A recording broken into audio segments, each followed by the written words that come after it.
नमस्कार, आचरण के साथ मैं हूं अक्षता। पश्चिम बंगाल विधानसभा चुनाव को लेकर सियासी बयानबाजी तेज हो गई है।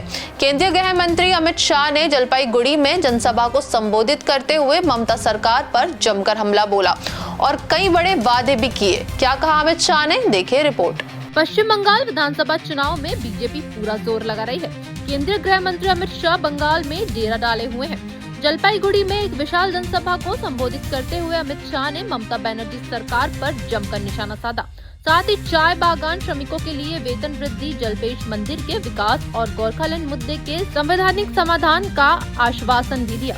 इसके अलावा शाह ने यूसीसी का जिक्र किया और कहा कि बीजेपी सरकार आते ही किसी को चार शादी की इजाजत नहीं मिलेगी। दीदी लोग बताओ, मुझे चार शादी की परमिशन होनी चाहिए किसी को?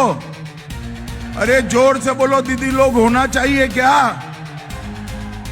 ये कुछ लोगों को चार शादी का परमिशन दिए हैं और कुछ को एक शादी का। आप भाजपा सरकार बना लो दीदी लोग, किसी को भी चार शादी नहीं करने देंगे। शाह ने कहा कि केंद्र ने गोरखालैंड समस्या सुलझाने का प्रयास किया, लेकिन राज्य सरकार ने सहयोग नहीं किया।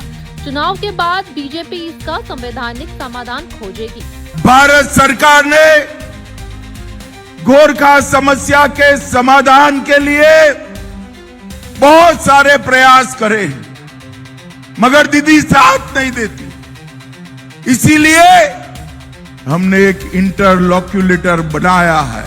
अमित शाह ने कहा कि ममता बनर्जी को निकालने की शुरुआत जलपाईगुड़ी से होगी। उन्होंने कहा कि माताओं बहनों, आप ईवीएम पर कमल ढूंढिए, चुनाव के बाद गुंडों को हम ढूंढेंगे। यूनिफॉर्म सिविल कोड हर एक नागरिक के लिए समान नागरिक कानून लाने का काम भारतीय जनता पार्टी करे। दरअसल पश्चिम बंगाल में विधानसभा चुनाव के पहले चरण में मतदान में केवल एक हफ्ता बचा है। इस वजह से बीजेपी के साथ सभी दलों ने अपना चुनाव प्रचार तेज कर दिया है और बीजेपी जमकर राज्य की ममता बनर्जी की सरकार पर हमलावर है।